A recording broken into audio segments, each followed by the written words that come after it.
శ్రీ గురుదేవాయ నమః. ఓం గీతామృత మహోదధయే నమః. ఓం గీతామృత ఆస్వాదానందాయ నమః. ఓం సల్లక్షణ సమారంభాం చిదానందేతి మధ్యమాం అస్మదాచార్యపర్యంతాం వందే గురు పరంపరాం.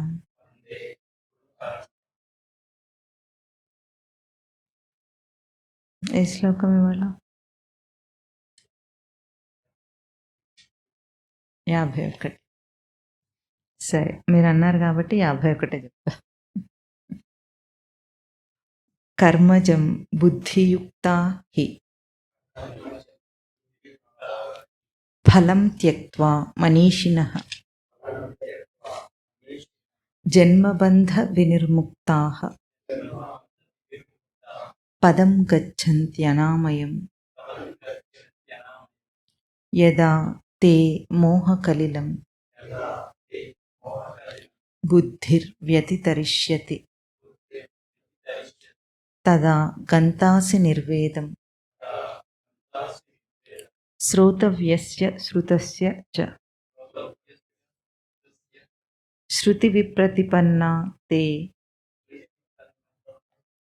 యదా స్థాస్యతి నిశ్చలా యదా స్థాస్యతి నిశ్చలా సమాధా అచలా బుద్ధిః తదా యోగమవాప్స్యసి. అర్జున ఉవాచ స్థితప్రజ్ఞస్య కా భాషా సమాధిస్తస్య కేశవ స్థితధీః కిం ప్రభాషేత స్థితధీః కిం ప్రభాషేత కిం ఆసీత వ్రజేత కిం. ఈ శ్లోకాలు ఈరోజు మననం చేద్దాము. 51వ శ్లోకం నుండి బోధ ఇంకొక మలుపు తిరుగుతుంది. ఇప్పుడు అంటే సాంఖ్యయోగంలో ముఖ్యంగా భగవద్గీత యొక్క సారాంశం అంతా ఉంది, మొత్తం అంతా. తర్వాత వచ్చే అన్ని యోగాలు కూడా సాంఖ్యయోగమునకు వివరమైన కూర్పు, అంతేగాని ఇక్కడ రావాల్సిందంతా వచ్చేస్తుంది. ముందు మనకు ఆత్మతత్వమును చెప్పి దాన్ని ఆచరణలోకి తీసుకురావటానికి కర్మను ఎట్లా ఆచరించాలో చెప్పుకుంటూ వచ్చారు స్వామి ఇంతవరకు. ఇక్కడ మనకు 47వ శ్లోకం నుండి కర్మాచరణ నుండి ముఖ్యమైన సూత్రములలాగా చెప్పుకొని వచ్చారు 50 దాకా. 47, 48, 49, 50. ఇప్పుడు ఈరోజు ఏం చెప్తున్నారు ఈ 3 శ్లోకాల్లో అంటే స్వామి భగవాను వాచ శ్లోకాల్లో ఏం చెప్తున్నారు? అటువంటి కర్మను ఆచరిస్తే ఏం జరుగుతుందో చెప్తున్నారు. ఏం పొందుతాం మరి, చేయమంటే చేస్తాం, ఇప్పుడు ఏమొస్తుంది అని మనకెప్పుడు అదే దృష్టి. అంటే ఏదో ఒకటి చేస్తే ఒకటి రావాలి అన్న దృష్టితో ఉంటాం కనుక అది చేస్తే ఇది వస్తుంది అనేది కాదు, కానీ ఆ కర్మాచరణకు స్పష్టతనిస్తున్నారు. ఇంకా ఆ స్పష్టత ఏమిటంటే వెనుక శ్లోకంలో 50వ శ్లోకంలో ఏం చెప్పారు? బుద్ధియుక్తో జహాతీహ ఉభే సుకృత దుష్కృతే తస్మాత్ యోగాయ యుజ్యస్వ యోగ కర్మసు కౌశలం. యోగమును పొందుట కొరకు ఏం చేయాలో అది చెప్పుకుంటూ వచ్చారు. ఏమని చెప్పారు? బుద్ధియుక్త ఇహ ఉభే సుకృత దుష్కృతే జహాతి. సుకృతము దుష్కృతము అనే రెండింటినీ కూడా బుద్ధియుక్తుడై ఇక్కడే ఈ కర్మాచరణలో విడిచేస్తాడు కనుక అటువంటి కర్మను ఆచరించుట కొరకు నువ్వు ప్రయత్నం చేయని. తస్మాత్ యోగాయ యుజ్యస్వ. ఇది యోగం అంటే బుద్ధితో కూడి ఉండి సుకృత దుష్కృతములను విడిచేయుట యోగం. యోగం అంటే యుజిర్ యోగి అంటే కూడి ఉండుట అని అర్థం. దేనితో కూడి ఉండమని స్వామి చెప్తున్నారు? బుద్ధితో కూడి ఉండమని చెప్తున్నారు. బుద్ధి అంటే ఏమిటంటే మీకేమైనా కాస్త ఒక ఐడియా వచ్చిందా బుద్ధి అంటే ఏమిటి ఇంతవరకు వెనక నుండి చెప్తున్న శ్లోకాల్లో? సమం అని చెప్పుకుంటూ వస్తున్నారు వెనక. సమం అంటే బుద్ధి యొక్క ఒక స్టేట్. ఏమిటి సమం అంటే?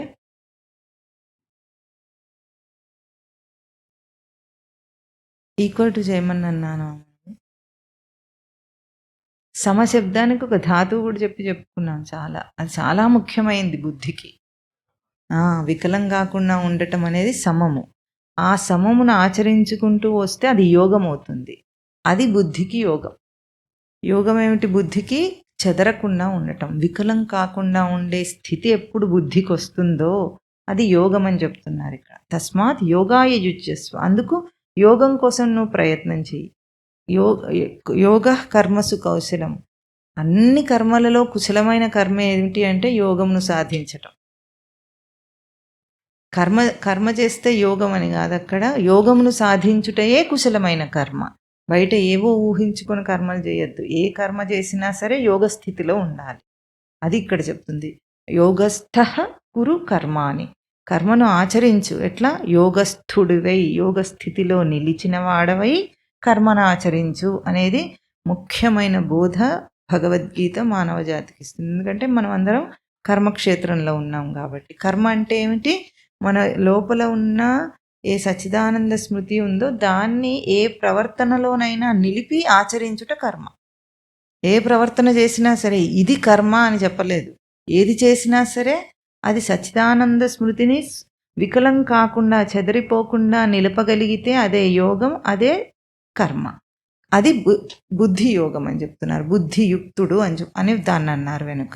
ఇప్పుడు ఏమన్నారు? దాన్ని ఇంకా విశదంగా చెప్పుకుంటూ మనీషిణ అనే ఒక పదం తీసుకొచ్చారు. ఎటువంటి మనీషి అంటే బుద్ధియుక్తాః మనీషిణః కర్మజం ఫలం త్యక్త్వా జన్మబంధ వినిర్ముక్తాః అనామయం పదం గచ్చంతి.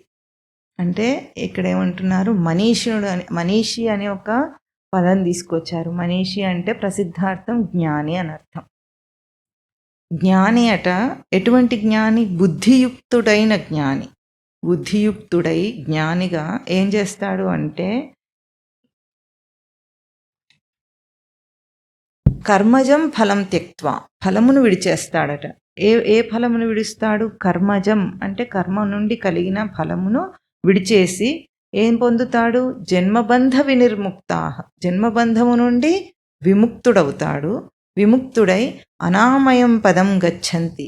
గచ్చంతి అంటే పొందుతాడు. దేన్ని పొందుతాడు? అనామయం అంటే పాపరహితమైనది, రోగరహితమైన ఒక స్థితిని పొందుతాడు అని చెప్తున్నాడు స్వామి. ఏం పొందుతాడు? బుద్ధియుక్తుడై యోగస్థితిలో నిలిచి ఉన్నవాడు ఏం పొందుతాడు అంటే ఇది చెప్పారు.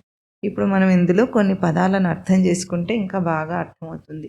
మనీషి అంటే ఏమిటంటే మనీషా అస్య అస్తి ఇతి మనీషి అంటే మన అవబోధనే అనే ధాతువు చూపిస్తున్నారు. మనీషా అంటే ఏమిటంటే శంకరాచార్యుల భాషలో అయితే మనీషా అంటే ఎవరికైతే దృఢమైన నిశ్చయం ఉందో అది వాడు మనీషి అంటారు. ఆయన మనీషా పంచకం అని ఒక స్తోత్రం రాశారు ఆయన. మనీషా పంచకం అని అంటే మనీషి అని ఎవరిని అంటారు? మనిషి కాదు. అదేమిటి? మనీషి. మనీషి అంటే ఏమిటి అంటే ఎవరికైతే నిశ్చయాత్మకమైన బుద్ధి ఉంటుందో. నిశ్చయాత్మకమైన బుద్ధి అంటే మనం ఒక విషయం తీసుకొని ఒక డిసిషన్ తీసుకోవాలి. దీన్ని స్పష్టంగా తీసుకుంటే అది నిశ్చయాత్మకమైన బుద్ధి అని అర్థం కాదు. బయట విషయాల్లో ఏదో ఒక డిసిషన్ తీసుకుంటుంది బుద్ధి అని మనం అనుకుంటాం. బయట ప్రయోగం మనకు తెలుసు కాబట్టి. అక్కడ ఏదో ఒక డిసిషన్ సరిగ్గా తీసుకోగలిగితే అది నిశ్చయాత్మక బుద్ధి అనే అర్థం కాదు. నిశ్చయాత్మక బుద్ధి ఏమిటంటే ఎక్కడ ప్రవర్తిస్తున్నప్పటికీ తాను తన స్మృతిని విస్మరించకుండా అక్కడ నిశ్చయంగా నిలుపుకోగలిగితే అది నిశ్చయాత్మకమైన బుద్ధి. అంటే కుశలత అంటే నైపుణ్యం అన్న మాట మనకు తెలుస్తుంది కదా. ఒక మనిషి నిపుణతతో పనిచేస్తున్నాడు, స్కిల్ఫుల్ వర్క్ చేస్తున్నాడు అనుకుందాం. ఏ ఫీల్డ్ అయినా సరే, అది అని ఏం లేదు. ఏ రంగమైనా సరే ఒక వ్యక్తి నిపుణతతో పనిచేస్తున్నాడు అన్నప్పుడు మనకు ఆ వ్యక్తి యొక్క క్యారెక్టర్స్ ఎట్లా తెలుస్తాయి?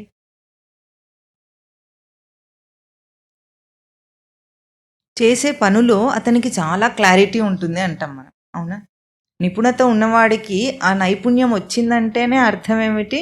చేసే పనిలో చాలా క్లారిటీ ఉంటుంది. అతను ఏది చెప్పినా క్లారిటీ ఉంటుంది. క్లారిటీ అన్న పదం స్పష్టత అని వాడతాం మనం.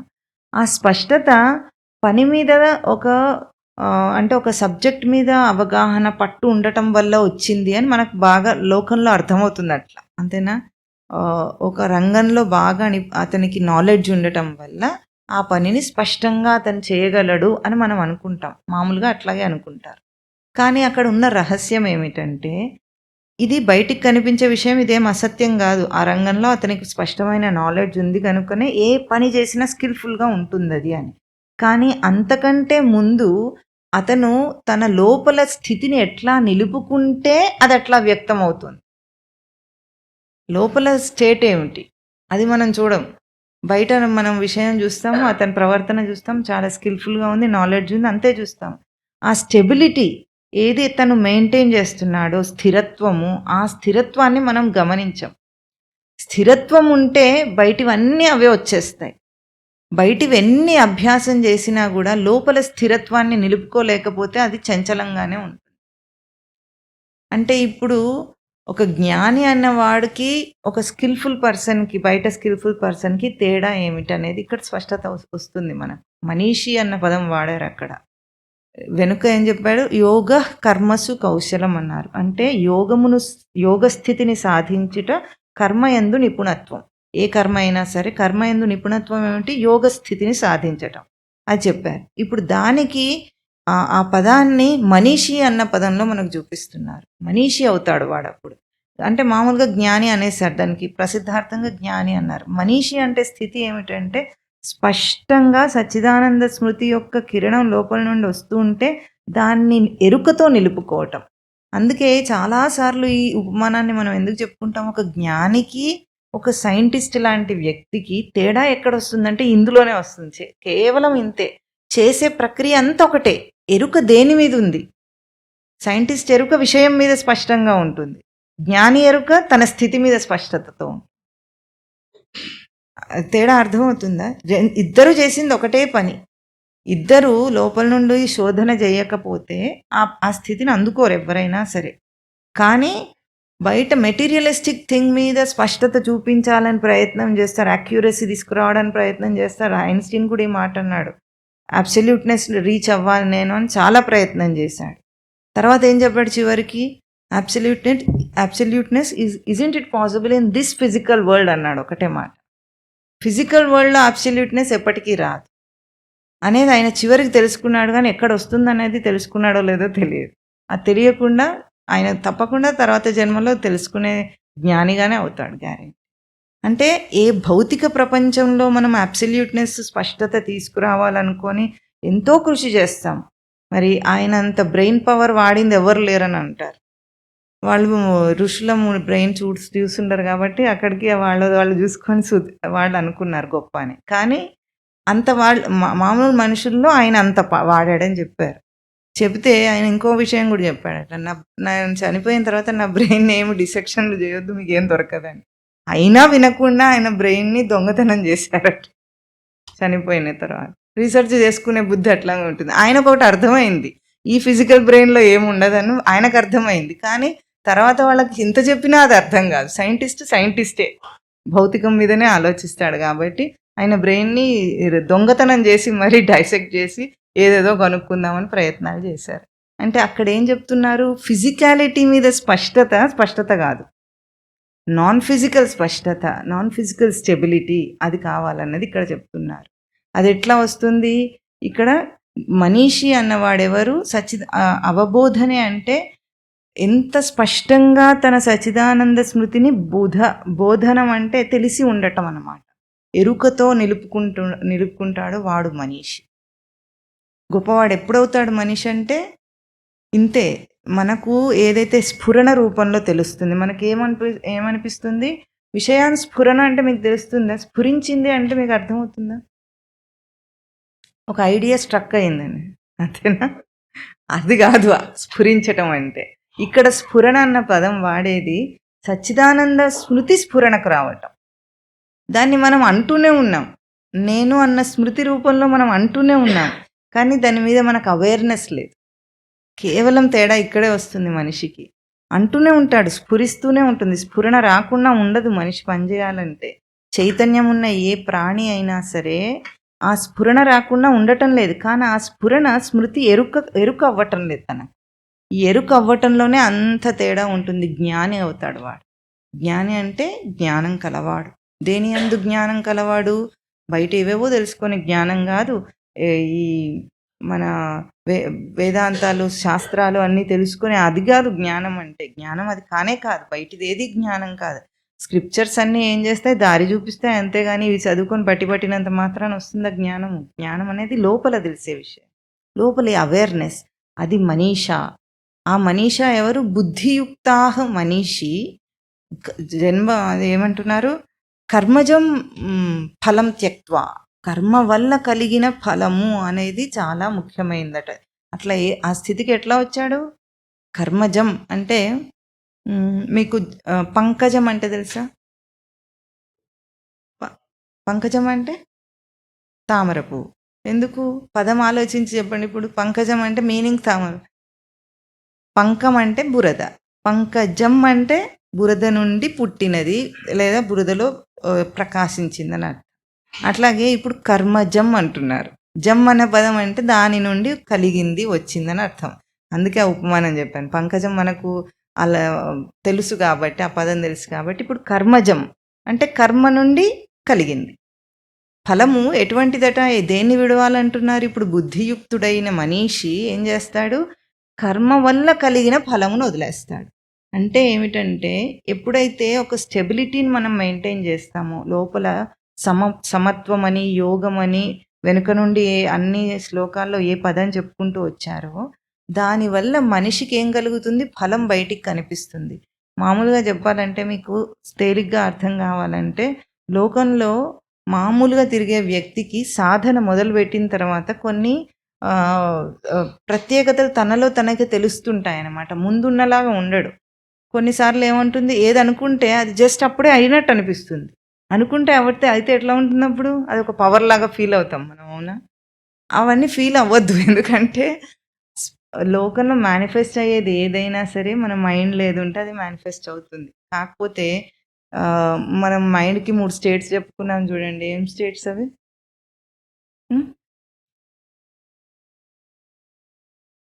మైండ్కి జాగ్రత్త, స్వప్న, సుషుప్తి కాదమ్మా. మైండ్కి మనసు ఎట్లా ఉంటుంది? మల విక్షేప ఆవరణలు అని చెప్పుకున్నాం కదా. దానికి 3 రకాల దోషాలు ఉన్నాయి. ఆ 3 దోషాలు, మలం అంటే మురికి పట్టి చెదిరిపోయి కప్పుపుచ్చిని పడింది కాబట్టి మనస్సుకి ఆ పవర్ మనకు తెలియట్లేదు. కానీ లేకపోతే ఏది మేనిఫెస్ట్ అవ్వాలన్నా సృష్టిలో ఏదైనా మన మైండ్ యొక్క రిఫ్లెక్షనే. ఎప్పుడైతే సాధనలో అదంతా క్లియర్ అవుతుంటుంది ఆ దోషం, అంటే మురికి పట్టిన మైండ్ కొంచెం శుద్ధి అవుతూ ఉంటుంది. అన్ని ఏ భక్తి ద్వారా, జ్ఞానం ద్వారా, కర్మ ద్వారా, అన్నిటి ద్వారా, సాధన కర్మ ద్వారా ఏమవుతుంది? కొద్దిగా క్లియర్ అవుతూ ఉంటుంది. క్లియర్ అయిన కొద్దీ ఇప్పుడు అద్దం ఉందనుకోండి, మురికి పట్టి ఉంది. దాన్ని కొంచెం క్లియర్ చేస్తుంటే ఇమేజ్ కనిపించడం మొదలవుతుందా లేదా? ఇంకా మొత్తం క్లియర్ కాలేదు. అయినా సరే మొత్తం డస్ట్ పట్టి ఒక థిక్ లేయర్ ఉందనుకోండి, దాని నుండి కొద్దిగా పోతుంటే కనిపిస్తుందా లేదా? అట్లాగే సాధన చేస్తున్నప్పుడు మొదట్లోనే కొంత ఆచరణకు వస్తుంటేనే ఒక పవిత్రత లోపల నుండి మనకు తెలిసిపోతుంది. అంతదాకా ఆచరణ చేసేదాకా ఏం చేసినా తెలియదు. అది ఎంత విన్నా తెలుసుకున్నా కూడా తను ఆచరించడం మొదలు పెట్టగానే ఏమవుతుంది? దానికి ఒక ఫలితం వస్తుంది. ఏమిటి? ఒక పవిత్రత వచ్చేస్తుంది.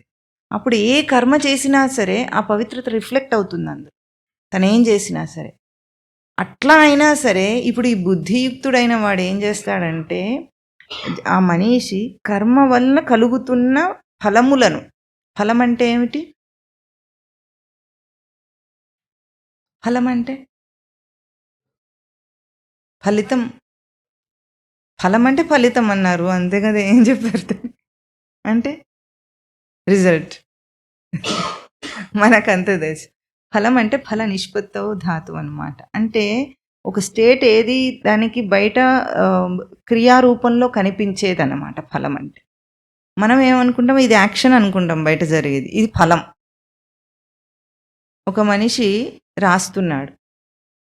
ఒక భావం స్ఫురించింది మనసులో. ఒక కవిత రాస్తున్నాడు అనుకుందాం. ఒక భావం స్ఫురించగానే రాశాడు. మనం ఏమనుకున్నాం? కవిత అక్కడ రాశాడు అనుకున్నాం. కానీ కవిత రాయబడింది అక్కడ. అది ఫలితం. దేనికి? అతని మనస్సులో వికసించిన ఒక భావాన్ని, స్ఫురించిన భావానికి ఇది ఫలితం. ఇప్పుడు తను ఆనందించేది అందరం మనమేం చూస్తాము? ఆ వాక్యాలు చదివి మనము ఆహా బాగుంది అనుకుంటాం. అతనికి ఏం తెలుస్తుంది? ఆ భావం స్ఫురించినప్పుడు ఆయనలో ఎట్లా ఉందో ఆ స్టేట్ అతనికి అది ఎక్స్పీరియన్స్. మనకేం తెలుసు? ఇది చదివితే దాని అర్థం తెలుసు అంతే. ఆయనకి ఈ అర్థంతో పని ఉండదు. రవీంద్రనాథ్ ఠాగూర్ ఏం చేసేవాడంటే, ఆయన కవితలు రాసేటప్పుడు ఒక ట్రాన్స్లో రాస్తాడని ఆయనకు ప్రసిద్ధి. అయితే ఆయన ఒక్కొక్కసారి సగం కవిత రాసి వదిలేసేవాడట. తర్వాత అది ఎవరైనా చదివి బాగుంది ఇంకా రాయండి, పూర్తి చేయండి ఆయన చేసేవాడు కాదట. అది ఎందుకు? మళ్ళీ ఆ స్టేట్ వస్తే కానీ నేను చెయ్యలేను అనేవాడట. ఇప్పుడు నేను చేస్తే అది పిచ్చిగా వస్తుంది అది. ఎందుకంటే నేను రాసినప్పుడు నేను కాదు అది రాసింది, ఒక భావ స్థితిలో నేను రాస్తున్నాను ఆయన భాషలో. ఆ భావస్థితి మళ్ళీ వచ్చినప్పుడే నేను అది రాయగలను అనేవాడట. ఇప్పుడు ఆయన అనుభవిస్తుంది భావస్థితిని, మనం చూస్తుంది కవితను, బయట కవితను. అంటే ఫలితమేమో బయట యాక్షన్ అనమాట. ఏది జరిగినా సరే బయట యాక్షన్ ఫలితం.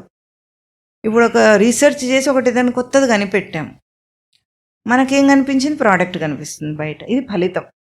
కానీ అసలు జరిగిందంత కృషి ఏమిటి, క్రియ ఏమిటి? అసలు లోపల జరిగిన కృషి ఏముందో అదంతా ఎక్స్పీరియన్స్ ఎవరికి అవుతుంది? చేసిన వాడికి ఒక్కడికే అవుతుంది. బయట వాళ్ళకి ప్రోడక్ట్ కనిపిస్తుంది, దాని యూజ్ కనిపిస్తుంది, అది చాలా అమోఘంగా ఉంది, అపూర్వంగా ఉంది, ఇంకా ఇదివరకు ఎవరు చేయనంత బాగుంది, అదంతా మనకు కనిపిస్తుంది. దాని ఉపయోగాలు ఎంత గొప్పగా ఉంటాయి అవన్నీ కనిపిస్తాయి, కానీ అతని భావస్థితి మనకు కనిపిస్తుంది. ఇప్పుడు జ్ఞాని అయిన వాడు ఏం చేస్తాడు? ఎంతెంత గొప్పగా ఏది చేసినా సరే అన్నీ వదిలేస్తాడు. దాంతో పనే లేదు అతనికి. ఏం కావాలి? లోపల ఏ స్థితిని అనుభవిస్తున్న బుద్ధియుక్తాహ మనీషి అంటే సచ్చిదానంద స్మృతిని ఎరుకలో నిలుపుకున్నవాడు. ఆ ఎరుకని పట్టుకుంటాడు, బయటిదంతా వదిలేస్తాడు. తర్వాత ఇంకేం చేసినా ఎరుకనే ఉంటుంది తనకు. అది యోగస్థితి అంటే. దాన్ని పట్టుకొని ఫలం కర్మజం ఫలం త్యక్త్వా దేన్ని పొందుతాడో అట్లా ఉండటం వల్ల ఏమైంది? అంత బయటదంతా కోల్పోడు వాడు. ఏం పొందుతాడట? జన్మబంధ వినిర్ముక్తాహ. ముక్తాహ నిర్ముక్తాహ వినిర్ముక్తాహ. ముక్తికి రెండు విశేషణాలు చూపిస్తున్నారు. జన్మబంధం నుండి ముక్తుడవుతాడట. మనిషి జన్మను ఎందుకు ఎత్తుతున్నాడు అంటే, మనిషి జన్మను ఎందుకు ఎత్తాం మనం అంటే, ఇంతవరకు మీకు ఏమన్నా అర్థమైందా? ఏమి? కర్మల వల్ల జన్మను ఎత్తుతాడనేది లోకంలో చెప్పబడే ఒక థియరీ. ఇక్కడ విన్న దాన్ని బట్టి ఏమర్థమైంది? సచ్చిదానంద స్మృతిని గుర్తించటానికి జన్మను ఎత్తుతాడు, ఇది మనకు అర్థమైంది కదా. ఇప్పుడు సచ్చిదానంద స్మృతిని గుర్తించటానికి జన్మనెత్తిన వాడే సాధన చేస్తాడు. సాధన రంగంలోకి వచ్చిన వాడిని అనుకుందాం. వచ్చిన తర్వాత సాధన చేసి సచ్చిదానంద స్మృతిని పొందితే వాడు దాని నుండి ముక్తిని పొందుతాడు. సాధనలో కూడా మళ్ళీ వాళ్ళ ఫలాన్ని చూస్తున్నాడు అనుకోండి, ఫలం వదిలేయకుండా, అది జన్మ బంధం అవుతుందన్నమాట. ఆ బంధం వల్ల మళ్ళీ జన్మను ఎత్తుతాడు. ఎందుకంటే సచ్చిదానంద ప్రవర్తన చేస్తున్నాం మనం, ఏ ప్రవర్తన చేసినా సచ్చిదానంద స్మృతిని గుర్తించడానికి మనకు అది అవకాశమే. ఇది అది అని ఏమి లేదు. మనం కదిలితే మెదిలితే కర్మగా దాన్ని ఆచరించాలి. ఆ కర్మలన్నీ రోజు చేస్తున్నామా లేదా? చేసినా మనం సచ్చిదానంద స్మృతి గ్రహింపుకు తీసుకోక ఇంకా కర్మనే మళ్ళీ చేస్తున్నాం. ఎంతవరకు ఒక కర్మను ఆచరిస్తాడు మనిషి అంటే, ఆ కర్మ తనను ఎంతవరకు వదలదంటే, దాంట్లో తాను పూర్ణుడయ్యే వరకు అది వదలదు. ఎప్పుడవుతాడు? తనకు రావాల్సిన, మామూలు భాషలో చెప్పాలంటే, ఇప్పుడు ఒక సంసారి ఉన్నాడు అనుకోండి, సంసారం ఎట్లా వదులుతుంది వాడికి అంటే, సంసారంలో రావాల్సిన గుణపాఠం అంతా వాడు తెచ్చుకుంటే మొదట్లోనే వదిలిపోతుంది. చివరిదాకా కూడా తెచ్చుకోకపోతే గుణపాఠాన్ని అది వదలదు. ఇది మామూలు భాష. అట్లాగే ప్రవర్తనలో సచ్చిదానంద స్మృతి ఎరుకకొస్తే మనం అనుకోకుండానే విషయాలన్నీ మనం వదిలేస్తాయి. ఇది అనుభవం, అది వీడు చెప్పేది మాత్రం. ఎందుకంటే నమ్మకం కుదరదు చెయ్యని వాడికి, అనుభవించేవాడికి అన్నీ తెలుస్తుంది. ఈ ఎన్ని డ్యూటీస్ ఉన్నాయి, అసలు ఇది ఎట్లా వదిలేస్తారు, అది ఎట్లా వదిలేస్తారు, ఏవైనా ఎట్లా పోతాయి అంటారు. చేసి చూస్తే తెలుస్తుంది. మనం ఎదుగుతూ ఉంటే సృష్టి మనకు సహకరిస్తుంది. ఏది అవసరం లేదో అది వదిలేస్తుంది.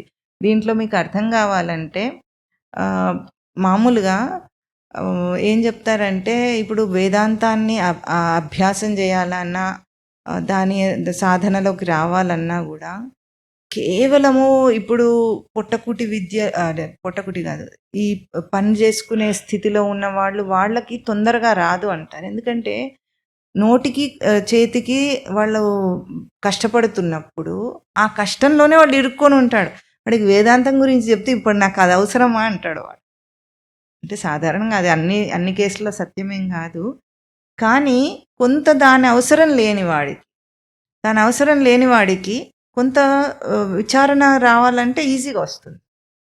ఈరోజు రెక్కాడితే కానీ డొక్కాడదన్న పరిస్థితిలో ఉన్నవాడిని తీసుకొచ్చి వేదాంతం చెప్తే ఎక్కదనేవాడు వివేకానందుడు. వాడికి నా ఆకలి గురించి ఆలోచించాలా, నీ వేదాంతం పట్టించుకోమంటావా అని అంటాడు ముందు. అందుకే ఆకలిగా ఉన్న వాళ్ళకి అన్నం పెట్టుమని ముందు దేశం దరిద్రంలో ఉందని ఆయన బాధపడేవాడు. దరిద్రంలో ఉంది కనుకనే ఇంత ఆధ్యాత్మిక సంపద ఉన్నా నా భారతదేశం ఇదంతా వాడుకోలేకపోతుంది పేదరికం వల్ల అని ఆయన అనాలిసిస్, ఆయన బాధపడేవాడు అన్నమాట. అందుకే పేదరికం పోవాలని చాలా బాధపడేవాడు ఆయన. ఎందుకు ఇంత జ్ఞానం మన దగ్గర ఉండి కూడా, ఉపనిషత్ జ్ఞానం అంతా ఉండి, భగవద్గీత ఉండి కూడా పేదరికం వల్ల ఎవ్వడు దీన్ని పట్టించుకోవట్లేదు. ఎవ్వడు కూడా వాళ్ళకి ఏం సరిపోయింది, జీవితం అంతా అదే సరిపోయింది, సంసారం. కానీ అది ఉన్నంతసేపు ఇది వదలదనుకుంటాడు. అక్కడ కూడా జ్ఞానిగా ఉంటే అది వదిలిపోతుంది. ఎట్లా? ఆ కష్టాన్ని దర్శనం చేయడు వాడు, తీర్చుకునే ప్రయత్నం చేస్తాడు. కానీ బ్రతుకు కోసం ఇంత కష్టపడుతున్నాను, బ్రతుకు అంటే నేను ఉండటమే కదా. ఆ బ్రతుకు మీద ఇంత కష్టం ఉంది అని దర్శనం చేస్తే అది వాడికి వదిలిపోతుంది. అది అర్థం కాదు అందరికి. అట్లాగే అట్లా లేదనుకోండి, మామూలుగా సంసారంలో ఉన్నాడు, డ్యూటీస్ ఉంటాయి, జాబ్ అన్ని ప్రెషర్స్ ఉన్నాయి, ఇవన్నీ ఉన్నాయి, ఇది అంతా ఉండగా ఏం వింటామండి? ఈ భగవద్గీతలు అవి చదవటం ఏమిటి? ఇవన్నీ అయిపోవాలి కదా ముందు. ఈ బిజీ లైఫ్లో ఇవన్నీ విని అయ్యేది కాదు, పోయేది కాదు. ఏమిటది? ఏమంటారు అందరూ? వినడానికి రారు. ఎందుకు రారు? అయ్యేది కాదు, పోయేది కాదు అట్లా అనుకుంటారు. కానీ ఇక్కడే అవకాశం ఉంది అంటే అర్థం చేసుకోరు. ఇక్కడే ఉంది అవకాశం. ఇక్కడే ఎరుకతో బ్రతకటం అనే ఒక సాధన డిసిప్లిన్కి వచ్చేస్తే ఎట్లా మనకున్న రెస్పాన్సిబిలిటీస్, మనమే క్రియేట్ చేసుకున్న బంధాలు అవన్నీ కూడా వస్తాయి. తర్వాత అవన్నీ అవన్నీ వదిలిపోతాయి మనకు, వాటంతటవే వదిలిపోతాయి. ఉదాహరణ చెప్పమంటారా? మళ్ళీ భయపడనంటే, ఇప్పుడు ఒక మామూలు సొసైటీలోనే అందరితో నార్మల్గా బ్రతుకుతున్నవాడు ఎవరైనా ఇట్లా స్పిరిచువల్గా వచ్చి నాలుగు ప్రవచనాలు విన్నాడు. ముందేం చేస్తాడు? ప్రతి వీకెండ్ ఫ్రెండ్స్తో బయటికి వెళ్ళటం, తినటం, తాగటం లాంటి అలవాట్లు ఉన్నాయనుకుందాం. సిగరెట్లు కూడా తాగుతాడు అనుకో. ఇప్పుడు ఎట్లా ఉంటుందంటే, ఒక ఆబ్లిగేషన్ లాగా ఫ్రెండ్స్ అందరు వెళ్తుంటే మనం వెళ్ళాలి అని ఎట్లా ఫిక్స్ అయి ఉంటాము? అసలు దాన్ని తప్పించే అవకాశం లేనట్టు ఫిక్స్ అయి ఉంటారా లేదా? రొటీన్ అన్నట్టు ఒకటి ఫిక్స్ అవుతారు. ఇప్పుడు ఎప్పుడైతే ఈ స్పిరిచువల్ క్లాసెస్ విని కొంత మార్పు వచ్చింది అనుకోండి అతనిలో, ఇప్పుడు నేను తాగను అని ఒక మాట అన్నాడు అనుకోండి, ఇతను వాళ్ళని వదిలేయడు, వాళ్ళే ఇతను వదిలేస్తారు. మనం ఎట్లా వదిలేయని అలా ఆలోచించక్కర్లేదు, సింపుల్. మీరు మారండి, లోకం మిమ్మల్ని వదిలేస్తుందా లేదా చూడండి. మనం పట్టుకున్నాం, మనము దాన్ని అనుసరించి పట్టుకున్నాం, అది మనల్ని పట్టుకోలేదు. ఒకప్పుడు 3 స్నేహితులు ఉన్నారట. బాగా తాగి వెన్నెల్లో ఉన్నారు. వెన్నెల్లో బోటింగ్కి వెళ్దాం అనుకున్నారట. నదిలో బోటింగ్కి వెళ్దాం అనుకుని 3 వెళ్ళి బోట్లో ఎక్కారు. రాత్రంతా చక్కగా తెడ్డు వేస్తూనే ఉన్నారట. అందరు కలిసి తెడ్డు వేస్తూ ఉంటే సగం మధ్యరాత్రి అయ్యేసరికి మత్తు దిగుతోంది వాళ్ళకి. అప్పుడే అయ్యో ఎంత దూరం వెళ్ళిపోయామేమో, తెడ్డు వేస్తూనే ఉన్నాం రాత్రంతా అని భయపడిపోయారట. చూస్తే కళ్ళు తెరిచి చూస్తే ఎక్కడున్నారు? ఒడ్డునే ఉన్నారు. ఎందుకున్నారు? తాడు విప్పలేదు కాబట్టి. అది సంసారం అంటే. తెడ్డు వేస్తూనే ఉన్నాం, ఎక్కడికో వెళ్ళిపోతాం అనుకున్నాం, ఎక్కడికి వెళ్ళలేదు, అక్కడే ఉన్నాం, బంధించుకొని ఉన్నాం. జన్మబంధం అది. అన్నిటికీ కట్టేసుకొని బ్రతికి నేను అదే చేస్తాను, నేను ఇది చేస్తాను, నేను వదిలేస్తా అంటే నువ్వు వదిలిపెట్టాలంటే ఆ తాడు విప్పేసి చాలు, ఏం చెయ్యక్కర్లేదు ఇంకా. అది మనం మారితే అవన్నీ అవే వదిలిపోతాయి. జన్మబంధ వినిర్ముక్తుడు అవుతాడు ఎప్పుడు ఫలాన్ని వదిలేస్తే. బయట జీవితం సత్యం అని అనుకొని బంధంలో పడున్నాం కానీ అది సత్యం అని కాదు అని ఎప్పుడైతే తెలిసిపోతుందో వేదాంత విచారణ ద్వారా ముందు తెలిసేది ఏమిటి, బయటి జీవితం సత్యం కాదు. ఇన్ కేస్ మీకు సత్యంగా ఇప్పుడు కనిపించిన క్షణికం, అంతేనా, టెంపరీ, అప్పటికప్పుడు ఉండేది. కానీ అదేం సత్యం కాదంటే మీకు అనిపిస్తుంది ఉంది కదా అనిపిస్తుంది, సత్యం కాదు. సరే మీకు ఉందనిపిస్తుంది కానీ ఎంతసేపు ఉందో చెప్పండి. ఒక ఫీలింగ్ ఎంతసేపు ఉంది, అంతసేపే విషయం కూడా ఉంటుంది, అంతేనా. ఫీలింగ్ ఎంతసేపు ఉందో విషయం అంతసేపు ఉంటుందా, అంతేనా. ఇప్పుడు న్యూ ఇయర్ వస్తుంది అంటాము, వచ్చింది, ఎంతసేపు ఉంటుంది, పార్టీ చేసుకున్నంతసేపు. తర్వాత ఏమైంది అది, దానికి ఎప్పటి నుండో ఆలోచించుకొని వాడు పిలిచాడు నేను వెళ్ళాలి, బాగుండదు, ఇట్లాంటివి ఎన్ని ఉంటాయి, ఆబ్లిగేషన్స్ ఉంటాయా లేదా. ఇవన్నీ మనం పట్టుకున్నందువల్లనే తప్ప అక్కడ అవి నిజంగా లేవు. ఎవరైతే ఈ బయటిది సత్యం కాదు అన్న ఒక సత్యం, ఫలం అంటే బయటిది, ఆ బయటిది సత్యం కాదు అని తెలుసుకుంటాడో వాడు జన్మబంధ వినిర్ముక్తా అనామయం పదం గచ్చంతి. అనామయం అంటే రోగమని, ఆమయం అంటే రోగం అని అర్థం ప్రసిద్ధంగా. అనామయం అంటే రోగం లేని స్థితి అని ఒక చెప్తారు ప్రసిద్ధంగా. రోగం లేని స్థితి అని ఇక్కడైతే ఎందుకు చెప్తున్నారంటే హింస, రోగం అంటే ఏమిటంటే హింస. సాధారణ స్థితి కంటే వేరుగా ఉంటే రోగం, అంతే కదా. ఆరోగ్యం అనేది సాధారణ స్థితి, రోగం అప్పుడప్పుడు వచ్చి హింసించేది. అట్లాగే అటువంటి హింస లేని స్థితిని పొందుతాడట. పదం అంటే అబోర్డ్, ఒక స్టేట్ని పొందుతాడు వాడు. అబోర్డ్ అంటే అర్థమవుతుందా, ఒక స్థానం, ఆ స్థిర స్థానాన్ని పొందుతాడు. అనామయం పదం గచ్చంతి. ఎటువంటి స్థానం అంటే యద్గత్వాన నివర్తంతే తద్ధామ పరమమ్మ అని తర్వాత శ్లోకాల్లో స్వామి చెప్తారు. ఏ స్థితిని పొందుతాడు, ఏ పదమును అధిరోహిస్తాడు, ఏ స్థానాన్ని పొందుతాడంటే ఎక్కడికి చేరుకుంటే తిరిగి రాడో ఆ స్థానానికి చేరుకుంటాడు. అది జన్మబంధ వినిర్ముక్త. సమత్వం అంటే చాలా గొప్ప విశేషం. కుదురుగా తాను ఉండగలిగితే అన్ని స్థితుల్లో తన సచ్చిదానంద స్మృతిని ఎరుకలో నిలిపి స్టేబుల్గా ఉండాలి. జస్ట్ స్టేబుల్గా చాలామంది ఉంటారు లోకంలో, ఉంటారా ఉండరా, మామూలుగా కూడా అంత చెదిరిపోరు, స్థిరంగా ఉన్నట్టే ఉంటారు, అంత తొందరగా కలతపడరు, అంత తొందరగా చెదిరిపోరు.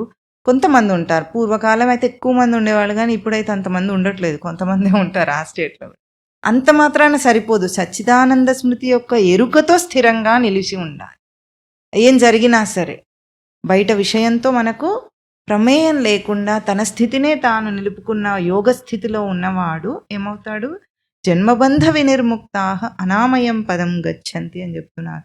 వాడు మనీషి, మనుషులలో మనీషి వేరు, వాడు ఎరుక కలిగిన వాడు మనీషి అంటున్నారు. ఇంకా ఏం చెప్తున్నారు తర్వాత, ఇంకేం స్టేట్మెంట్ వస్తుందంటే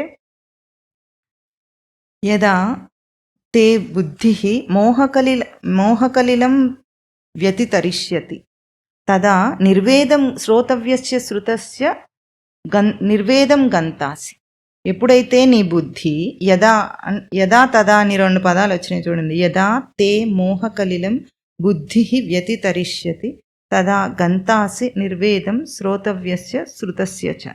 తర్వాత శ్లోకంలో కూడా శృతి విప్రతిపన్నాతే యదా స్థాస్యతి నిశ్చల సమాధా అచలా బుద్ధి తదా యోగమవాప్స్యసి. యదా తదా, యదా అంటే ఎప్పుడు, తదా అంటే అప్పుడు. ఎప్పుడు అవుతాయి ఇవన్నీ అప్పుడు చెప్తున్నారు స్వామి. ఎప్పుడు జరుగుతుంది ఆ స్థితి, ఎప్పుడు వస్తుంది అంటే తే బుద్ధి మోహకలిలం వ్యతితరిష్యతి. ఎప్పుడైతే నీ బుద్ధి మోహకలిలంను దాటుతుందో, వ్యతితరిష్యతి అంటే దాటేస్తుందో. మోహకలిలం అంటే మోహం చేత కలిగిన మురికి, కలిలం అంటే మురికి. ఆ మురికి, మోహం వల్ల కలిగిన మురికి నీ బుద్ధి దాటేస్తుందో అప్పుడు తదా నిర్వేదం గంతాసి. నిర్వేదం అంటే అన్నిటినీ వదిలేస్తుంది. దేన్ని, శ్రోతవ్యస్య శృతస్య. ఇక్కడ చాలా ముఖ్యంగా అర్థం చేసుకోవాల్సింది ఉంటుంది. మనం ఇప్పటిదాకా విన్నవి వినబో వాటి నుండి అన్నిటినీ నుండి కూడా అది విడుదలను పొందుతుందట. ఎప్పుడు బుద్ధి ఈ మోహకలిలమును దాటేస్తే. మోహం అంటే ఏమిటంటే, మోహం అంటే మీకు తెలిసి? మాయ. ఎవరన్నారు? మాయ. మోహం అంటే మాయ అని లోకంలో అనుకుంటాం మనం. మోహం అంటే ఏమిటంటే, ఏవేవో విన్న వాటి వల్ల అసలు మనకు ఒక దాని మీద భ్రాంతి ఎప్పుడు కలుగుతుంది? ఒక విషయం మీద గానీ, దేని మీద గానీ, ఒక కొత్త కారు వచ్చిందనుకోండి మార్కెట్‌లోకి, దాని మీద కొనుక్కోవాలని ఒక భ్రాంతి వస్తుందా? అది ఎట్లా వచ్చింది? అడ్వర్టైజ్‌మెంట్. కరెక్ట్. మనకది తెలిస్తే వస్తుందా? లేకపోతే వస్తుంది. ఇప్పుడు నేనున్నాననుకోండి, ఏమన్నా తెలుస్తుందా? తెలియదు. దాని మీద మోహం కలిగే అవకాశమే రాదు. ఎందుకంటే నాకు అది తెలియదు కాబట్టి. ఏదైనా భ్రాంతి మనకు కలుగుతుందంటే అది మనం కూర్చుకుంటున్నాం అన్నమాట. ఇన్ఫర్మేషన్ వచ్చి రావటం వల్ల మనకు వాటి మీద ఆయా విషయాల మీద భ్రాంతి కలుగుతుంది. ఈరోజు మనకు వచ్చిన లోకంలో వచ్చిన అందరికీ కష్టం ఏమిటంటే అన్నీ తెలుస్తున్నాయి కాబట్టి మన దగ్గరికే వచ్చి చెవుల్లో కళ్ళల్లో గుచ్చి గుచ్చి చూపిస్తుంటే ఏం చేస్తారు పిల్లలు మాత్రం? ఇప్పుడు కొత్తగా ఏమొచ్చింది పల్లెటూర్లలో కూడా ఇంత పెద్ద ప్రాబ్లం అంటే అప్పులు వాడు ఫోన్ చేసి అప్పిస్తానంటుంటాడు. పనికి మాలిన ప్రతివాడికి అప్పించి ఏం చేస్తున్నారో తెలియదు. బెట్టింగ్ యాప్స్ ఒకటి వాళ్ళు ఎట్లా వ్యామోహం పరిచేటట్టు చేసి వాడిని అందులోకి దింపుతారు. తర్వాత వాడు మునుగుతారు. తెలివి లేదు వాళ్ళకి, అసలే చదువు ఉండదు. ఎందుకు ఇస్తున్నాడో తెలియకుండా ఇస్తే తీసేసుకోవటం అంతే. మునిగిపోయి ఉన్నారు ప్రజలందరూ. ఎవరిని చూసినా లక్షల్లో అప్పులు. వాడిని ఎందుకు ఇట్లా ఎందుకు వచ్చింది? ఈ మోహం ఎందుకు కలిగింది? తెలియటం వల్ల. అంటే మోహ శబ్దానికే అర్థము కూర్చుకోవటం అన్నమాట. ఇక్కడ నుండి విషయాలను కూర్చుకొచ్చి మనకు భ్రాంతి కలుగుతుంది. భ్రాంతి పోవాలంటే ముందు ఏం చేయాలి? విషయాలు తెలుసుకోవటం మానేయాలి. అందుకే అసలు మొదట్లో ఈ ఆధ్యాత్మిక రంగంలోకి ప్రవేశించగానే చేయాల్సిన ముఖ్యమైన పని ఏమిటంటే వార్తలు చూడటం మానేయాలి. తెలియకూడని టీవీ వార్తలు అన్నీ కూడా. ఎందుకంటే టీవీలో చూడదగిన దానికంటే చూడకూడదే చాలా ఎక్కువ ఉంటుంది. ఊరికే ఎక్కువ అంటే సరిపోదు. అన్నీ దానివల్లనే వస్తుంటాయి. ఇన్ఫర్మేషన్ అంతా ప్రపంచం అంతా. ఇప్పుడు టీవీ అనకునేమో చేతిలోనే ఉంది రాక్షసి. అదెంత చెప్తుంది, మనకు అక్కర్లేదంతా చెప్తుంది. దాని చేత భ్రాంతికి గురై మనిషి ఏం చేస్తాడు? ఏవేవో విషయాలను కూర్చుకుంటాడు. ఇది బుద్ధికి మోహ కలిలం, మురికి. ఎప్పుడు దీన్ని దాటేస్తాడో, ఎట్లా దాటుతాడు? బుద్ధిలో సచ్చిదానంద స్మృతిని నిలుపుకుంటే వేరే దానికి స్థానం లేదు. మన సీట్లో మనం కూర్చుంటే ఎవరు వచ్చి కూర్చోరు. మనం ఎక్కడికో వెళ్ళిపోతే ఏం చేస్తారు? ఎవరు వచ్చి కూర్చుంటారు. అంతేనా? అట్లాగే మన బుద్ధి సచ్చిదానంద స్మృతిని నిలుపుకోగలిగితే, అంటే స్టేబుల్గా ఉండగలిగితే, సచ్చిదానంద స్మృతిని పూర్తిగా నిలుపుకోలేని సాధన స్థితిలోనైనా సరే స్టెబిలిటీ అనేది ముందు, కుదురు అనేది అభ్యాసం కావాలి. అభ్యాసం అయితే ఎట్లా అభ్యాసం అవుతుంది? ఇంతవరకు మనం విన్నదాన్ని బట్టి ఎట్లా? ఇది టెంపరరీ, ముందు శాశ్వతం కాదు. ఫస్ట్ పాయింట్ చాలు వదిలేయటానికి. అనిత్యం, అసుఖం, లోకం. ఈ రెండు మనకు తెలిస్తే చాలు. ముందు పెద్దగా సాధనలో దిగిపోకముందు కూడా మనకు తెలియాల్సింది ఏమిటి? అనిత్యము, అసుఖం, ఈ లోకం. ఈ రెండు మనకు స్థిరమైతే మనమే వాటంతట వాటిని దగ్గరికి రానివ్వకుండా చేస్తాం. ఎప్పుడైతే ఏ బుద్ధి అయితే ఇట్లా మోహకలీలమును దాటుతుందో తదా శ్రోతవ్యస్య శృతస్య చ నిర్వేదం గంతాసి. ఇప్పటిదాకా విన్న అన్ని విషయాల మీద, వినబో విషయాల మీద కూడా దానికి వైరాగ్యం వస్తుందట. నిర్వేదం అంటే వైరాగ్యం వస్తుందని అర్థం. అంటే ఇన్ని రోజులు ఎట్లా ఉందంటే ఒకటి ఏదైనా అడ్వర్టైజ్మెంట్ చూస్తే టెంప్ట్ అయ్యేలాగా ఉండింది. ఇప్పుడు ఎట్లా ఉంది? కొంత వేదాంత శ్రవణం చేసిన తర్వాత దాంట్లో సుఖం లేదు అని ఒక స్థితికి మనం గనక చిన్న నిశ్చయం చేసుకోగలిగితే, ఎందుకు సుఖం లేదు, అది టెంపరరీ అని మనకు అర్థమైతే ఇంకా అది విన్నా కూడా మనం టెంప్ట్ అవ్వం. ఒక చిన్న పిల్లవాడంటే అడ్వర్టైజ్మెంట్కి టెంప్ట్ అవుతాడు. పెద్దవాళ్ళు వాడి స్తోమత వాడికి తెలుసు, టెంప్ట్ అవ్వడు అన్నిటికీ, వచ్చిన ప్రతిదానికి.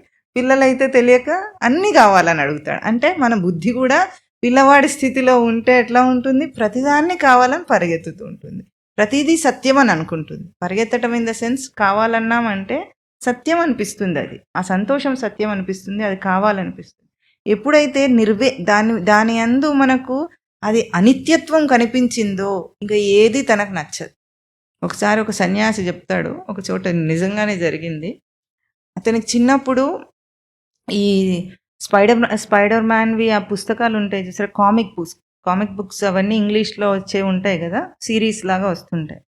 అవంటే అతనికి చాలా ఇష్టం. కానీ వాళ్ళు ఉన్నది ఒక పల్లెటూరులో. ఆ పల్లెటూరులో అవి దొరికేవి కాదట. కానీ అతనే ఆ పిల్లవాడే పెద్దవాడైన తర్వాత ఒక సన్యాసి అయ్యాడు. చాలా గొప్ప స్టేట్కి వెళ్ళాడు.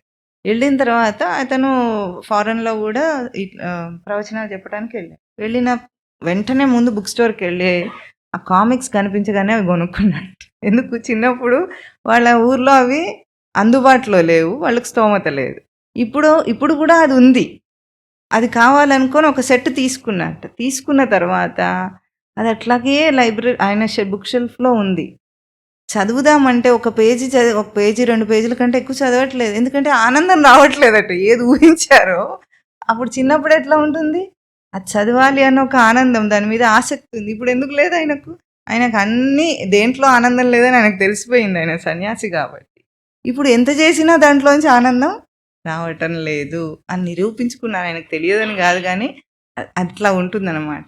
చిన్న పిల్లవాడికి బుద్ధి దాని మీద పరిగెత్తుతుంది, ఒక స్థితి వస్తే రాదు. అట్లాగే ఒక సాధకుడికి చిన్న చిన్న ఆనందాలు ఏవైతే అందరు అనుభవించి అదే లోకమని బ్రతుకుతున్నారో అవేవి కూడా అసలు వాల్యుబుల్ కాదు, విలువ లేదు వాటికి. ఎందుకు? దాంట్లో ఆనందం రాదని తెలిసిపోయిన తర్వాత ఇప్పుడు ఇచ్చినా కానీ, ఏవి ఇచ్చినా అష్టైశ్వర్యాలని లోకంలో చెప్పేవి ఏవి ఇచ్చినా సరే వాటి నుండి ఆనందం రాదు. నిర్వేదం గంతాసి. ఈ బుద్ధికి ఎప్పుడైతే ఈ మోహం పోయిందో అది ఆనందాన్ని ఇస్తుంది, సంతోషాన్ని ఇస్తుంది అనే ఆ మోహం పోతే మనకి ఏది ఇచ్చినా ఏమీ కాదు, చలించడు ఇంకా. ఆ స్థితి నుండి నిర్వేదం గంతాసి. శ్రోతవ్యస్య శృతస్య అన్న పదానికి అర్థం ఏమిటంటే విన్న అన్నిటి నుండి, విన్న వాటి కంటే ఇక్కడ నిర్వేదం గంతాసి అన్న పదంలో మనం గుర్తించాల్సింది ఏమిటంటే, లోకంలో బయట విషయాల మీద మామూలుగా ఒక భోగి పరిగెత్తటమే కాకుండా ధార్మికంగా బ్రతుకుతున్నాం అనుకుంటున్న వాళ్ళకు కూడా మోహాలు ఉంటాయి. ఏముంటాయి? ఈ పని చేస్తే ఆ పుణ్యం వస్తుంది. చాలామందికి ఉంటుంది. అసలు ఎంత ఉంటుందంటే, ఒక సన్యాసి కనిపిస్తే వాళ్ళకి వెంటనే నమస్కారం చేయాలి, గౌరవించాలి, వాళ్ళకి ఏం కావాలో అవన్నీ సేవలు చేయాలి అని తెలుస్తుంది. కానీ ఆ సేవ చేయటం మంచిది కాదని అనట్లేదు. చాలామంది ఎట్లా ఉంటారంటే వాళ్ళ జ్ఞానం కోసం చేయరు ఆ పనిని, పుణ్యం వస్తుందని చేస్తారు. దేవుడికి కూడా పూజ చేసేది చాలామంది దేనికోసము? పుణ్యం వస్తుందనే.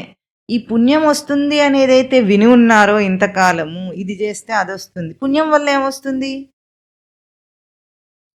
స్వర్గలోకం వస్తుంది. ఇట్లాంటివన్నీ లోకంలో ఇప్పుడు బయట ప్రాచుర్యంలో లేవు, కానీ ఒకప్పుడు ఇలాంటివి మన రిలీజియస్ బేస్డ్లో ఇవన్నీ ఉంటాయి. రిలీజియస్ టీచింగ్స్లో ఈ వ్రతం చేస్తే ఏమొస్తుంది? వ్రత ఫలమేదో చదువుతారు కదా, దానికి ఏమంటారు? దాన్ని ఫలశ్రుతి. ఫలశ్రుతిలో ఏముంటుంది? ఇది చేయటం వల్ల అది వస్తుంది, అది చేయటం వల్ల ఇది వస్తుంది అంటే చంద్రలోకం. భగవద్గీత కూడా ఫలశ్రుతి చదువుతారు కొంతమంది. దాంట్లో కూడా చంద్రలోకం వస్తుంది, ఇంద్రలోకం వస్తుంది అని రాసుంటుందట. వీడికి తెలియదు, కానీ స్వామివారు చెప్తే విన్నాడు. ఒక్క శ్లోకం చదువు చంద్రలోకం వస్తుంది, సగం శ్లోకం చదువు ఇంద్రలోకం వస్తుందంటే ఆ లోకాలన్నీ ఏం చేసుకుంటాడు? స్వామి చెప్పాడు భగవద్గీతలో, ఆ బ్రహ్మ భువనాల్లో కాక పునరావర్తిన. ఇక్కడికే వస్తావు మళ్ళీ ఎక్కడికి వెళ్ళినా కూడా. మనం ఇదివరకు చెప్పుకున్నాం కదా, ఏ స్వర్గానికి వెళ్ళినా మనం చేసిన పుణ్యానికి 2 నిమిషాలలో మన పుణ్యం అయిపోతే ఇక్కడికి తోసేస్తారు మళ్ళీ. అటువంటి విన్నవి ఏవైతే భ్రాంతులు ఉన్నాయో అవన్నీ ఒకేసారి పోతాయి. ఈ లోకంలో అనుభవించే సుఖాల మీద, స్వర్గాది లోకాల్లో అనుభవించే సుఖాల మీద ఏవేవైతే భ్రాంతి ఉండిందో ఇంతకాలము, ఎప్పుడైతే బుద్ధికి కలిగిన ఈ మోహ కలిలాన్ని దాటేస్తాడో, వ్యతితరిష్యతి తదా నిర్వేదం గంతాసి. శ్రోతవ్యస్య శృతవ్యస్య నిర్వేదం గంతాసి. పొందుతాడు. ఇంకా వాడికి తిరిగి రమ్మన్నా, భగవద్గీత బాగా వంటబడితే తిరిగి రమ్మన్నా కోరికలు రావు. ఎందుకంటే ఇంకా మొదలవుతుంది, ఇక అర్జున ఉవాచ మొదలవుతుంది. ఇప్పుడు ప్రశ్నలు మొదలైన తర్వాత స్వామి సమాధానాలన్నీ కోరికలను అరికట్టడం మీదనే ఉంటాయి. కాబట్టి భగవద్గీత వంట పట్టడం అంటే బుద్ధికి పట్టాలి. వంట పట్టడం అని సామాన్య వాడుక భాషలో చెప్పాం, కానీ ఒంటికి పట్టడం కాదు. బుద్ధికి పడితే కనుక వాడికి కోరిక రమ్మన్నా రాదు. ఇన్ కేస్ వచ్చినా ముందులాగా దాన్ని ఆనందించలేడు, అనుభవించలేడు. దానికోసం అయితే ఇంకా ఈ మాట చెప్పారు, నేను మాత్రం చదవను, ముందులాగా ఎంజాయ్మెంట్ ఉండదు అనుకోవద్దు. అంతకంటే ఎక్కువ ఎంజాయ్మెంట్ ఉంటుంది కాబట్టి. ఇప్పుడు పిల్లవాడి కంటే చాక్లెట్, ఐస్ క్రీమ్ నచ్చుతుంది. మనకు పెద్ద లెవెల్ ఉన్నాయి కాబట్టి ఐస్ క్రీమ్, చాక్లెట్ నచ్చదు కదా. అంటే ఎక్కువ భోగాన్ని అనుభవిస్తున్నామా లేదా? అట్లాగే భగవద్గీత వల్ల మీకు ఎక్కువ ఆనందం వస్తుంది, ఇంకా శాశ్వత ఆనందం వస్తుంది. కనుక మీకు బయట కనిపించదు అంతే. అంతేగాని ఇంకా బయట కనిపించదు అన్నారు, ఎంజాయ్ చేయలేను, ఫ్రెండ్స్తో తిరగలేను, ఇవన్నీ ఉండవేమో అంటే నిజంగానే ఉండవు. చేయలేరు ఆ పనిని, అవసరం లేదు అప్పుడు. ఇవన్నీ చాలా చిన్న చిన్నవి అన్నమాట. ఆ చిన్న చిన్న చిల్లర ఆనందాలతో మనిషి ఆనందించే అవసరం లేకుండా నిర్వేదం గంతాసి అన్నారు. తర్వాత శృతి విప్రతిపన్నా తే యదా స్థాస్యతి నిశ్చల తే బుద్ధి, నీ బుద్ధి ఎప్పుడైతే శృతి విప్రతిపన్న, అవివేక కాలుష్యం కాదు, వినుట వలన చెదిరిన బుద్ధి, ఇలాంటివి ఏవేవో చెప్పటం వల్ల మనం ఏమైందంటే ట్రాక్ తప్పిపోతాం. ఈ మధ్య వీడికి కొన్ని ఇట్లాంటి కేసులు వస్తుంటే వీడికి ప్రాక్టికల్గా తెలుస్తుంది లోకం మీద ఎట్లాంటి వాళ్ళు ఉంటారనేది. మామూలుగా వీడి జీవితంలో బయట ఏది ఎక్కడ ప్రవచనాలు వినలేదు, ఏది తెలియకుండానే డైరెక్ట్ స్వామివారి దగ్గర విన్నాడు కాబట్టి బయట ప్రపంచంలో ఆధ్యాత్మిక రంగంలో ఎంత కన్ఫ్యూజన్ ఉంటుందో వీడికి ఏం తెలియదు. ఈ మధ్య తెలుస్తుంది, ప్రజలను చూస్తుంటే, కొంత వాళ్ళతో ఇంటరాక్ట్ అవుతుంటే తెలుస్తుంది. ఎట్లా ఉంటారంటే ఆధ్యాత్మిక రంగంలోనే ఉన్నాను అనుకొని అందరినీ ఉద్ధరించాలనుకుని ఉంటారు కొంతమంది. కానీ అందరినీ ఉద్ధరించటం మీద కాన్సన్ట్రేట్ చేసి వాడేమన్నా మారాడా లేదా అస్సలు చూసుకోరు. ఈ ప్రవచనాలు చెప్పించటం అనో, భజనలు చేయించటం అనో, వాటిలో ఎంతో ఆసక్తి ఉంటుంది. పుణ్యం అనుకుంటారని వాడికి తెలియదు అట్లా పుణ్యం కోసం చేస్తున్నారని, భక్తితోనే చేస్తున్నారని అనుకునేవాడు. ఇప్పుడు తెలిసింది పుణ్యం కోసం చేస్తారు వాళ్ళు, గొప్పతనం కోసం చేస్తారు వాళ్ళని. ఆ మాయలో పడి వాళ్ళు విన్న వాటి అంతా ఒక రకమైన ఆధ్యాత్మిక భ్రాంతి కలుగుతుంది. సాంసారిక భ్రాంతి వేరు, అది అందరికీ ఉండేది. ఇప్పుడు వాడు సాధకులు అయ్యామని అనుకొని ఆధ్యాత్మిక భ్రాంతిలో కూడా తిరుగుతూ ఉంటాడు. అది నిజమైన ఆధ్యాత్మికత కాదు అని కూడా తెలియటం లేదు వాళ్ళకి. ఏదో గొప్ప కోసం అందరిలో గొప్పగా స్వామివారు కొన్ని పుస్తకాల్లో రాశారు, అందరు భగవద్గీత ఇట్లా పుస్తకం పట్టుకొని వెళ్తాడట. ఎందుకు అంటే అందరూ వీడు భగవద్గీత చదువుతున్నాడని గొప్పగా చెప్పుకోవడానికని. వీడు అట్లా కూడా ఉంటారా అని అనుకునేవాడు, ఉంటారని ఈ మధ్య తెలిసింది. అంటే ఇవన్నీ కూడా గొప్ప కోసం అని చేసిన ఇలాంటి ఏ భ్రాంతులు ఉన్నాయో, ఈ శృతి విప్రతిపన్న తే బుద్ధి యదా నిశ్చలా స్థాస్యతి, నిశ్చల స్థితిని చేరుకోవటం. సమశబ్దం చెప్పినా, ఇప్పుడు మళ్ళీ నిశ్చల శబ్దం చెప్పినా, యోగ శబ్దం చెప్పినా అన్నీ కూడా ఒకటే చెప్తున్నారు. ఏమిటి? కుదురుగా ఉండటం, చెదరకుండా ఉండటం. ఆ స్థితినే భగవద్గీత ఇన్సిస్ట్ చేసి చెప్తుంది, ఏ పదంతో చెప్పినా సరే. అది కనుక పొందితే నిశ్చలాస్థాసి, ఆ బుద్ధి కనుక నిశ్చలంగా నిలిస్తే అప్పుడు ఏమవుతుంది?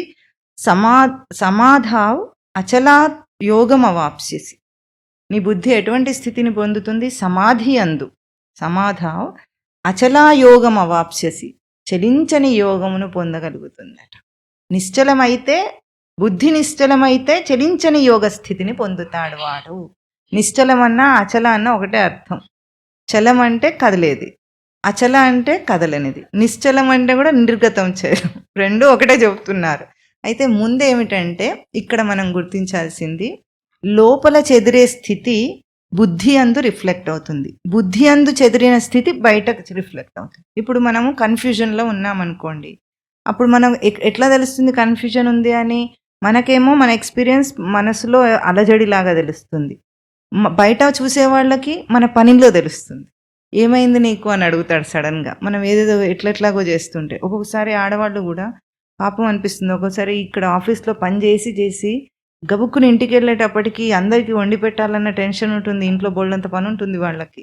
అప్పుడు అంతా ఒక కన్ఫ్యూజ్డ్ స్టేట్ వస్తుందా? ఎట్లా గాబరాగా పనిచేస్తుంటారు, గందరగోళంగా. ఏమైంది నీకు, కాస్త ఆగు అంటారా? ఇప్పుడు అది ఏం రిఫ్లెక్ట్ చేస్తుంది? తన బుద్ధిలోని ఒక చంచలత్వాన్ని బయట పని రిఫ్లెక్ట్ చేస్తుంది. ఇప్పుడు బుద్ధిని నిశ్చలం చేయమంటున్నారు, అప్పుడు అచలమైన యోగం ప్రాప్తిస్తుంది మనకు. బుద్ధిని నిశ్చలం చేస్తే అచలమైన యోగం ప్రాప్తిస్తుంది. ఇదివరకు కూడా మనం చెప్పుకున్నాం, ఒక పెండ్యులం ఊగుతుంది, ఊగుతున్న పెండ్యులం పట్టుకొని మనం కూడా ఊగితే దాన్ని ఆపలేము. మనం ఎట్లా ఉండాలి? మనం ఊగకుండా మన చెయ్యి స్థిరంగా ఉంటే దాన్ని ఆపగలం. వెంటనే ఆపగలం. జస్ట్ ఒక గంట కొడతాం గుళ్ళో చూసారా? అప్పుడు వైబ్రేషన్ వస్తుంది మనం. దాన్ని ఆపాలంటే జస్ట్ టచ్ చేయాలి. వైబ్రేషన్‌ని తీసేసుకుంటుంది మన చెయ్యి. ఇన్సులేట్ అవుతుంది. అంతేనా?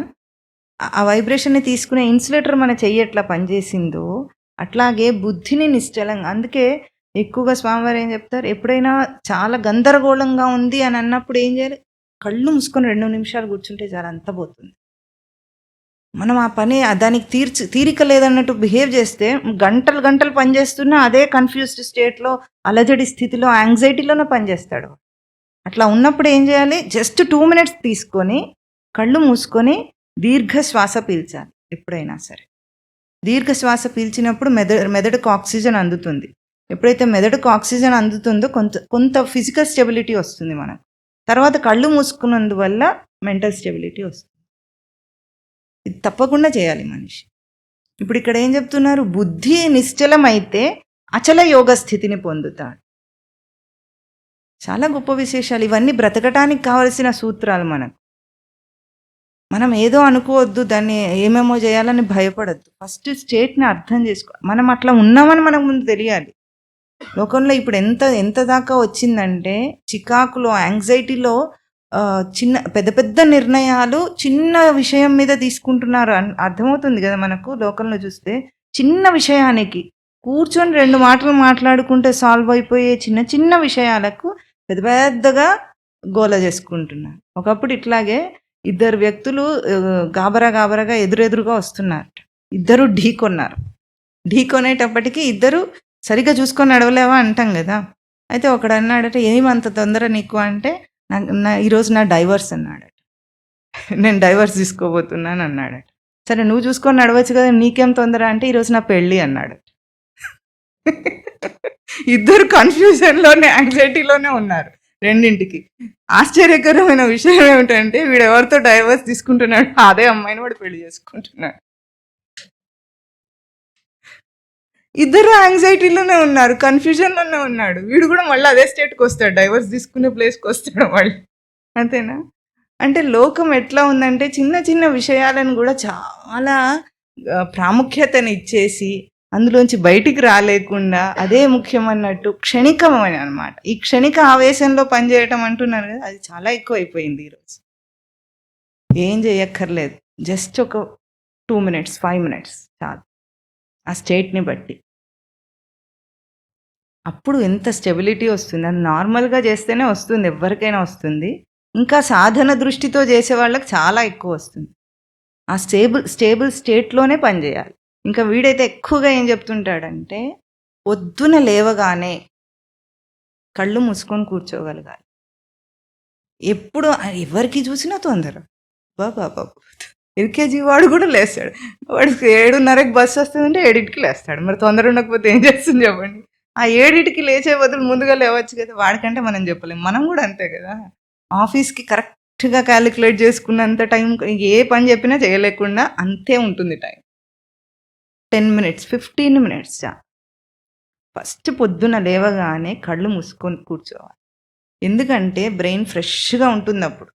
మనస్సు కూడా అంతసేపు దాని మాయా కలాపాలను వదిలేసి ఉంది, సుషుప్తి స్థితిలో, గాఢ నిద్రలో ఉంది. కాబట్టి వెంటనే అది విజృంభించదు, నెమ్మదిగా స్టార్ట్ చేస్తుంది. అది నెమ్మదిగా స్టార్ట్ చేసిన తర్వాత విషయాలు వస్తాయి. వీడికైతే చాలాసార్లు అన్నీ మర్చిపోతాడు, అసలు ఏం చేయాలో కూడా మర్చిపోతాడు. అది గుర్తు కూడా రాదు చాలాసార్లు.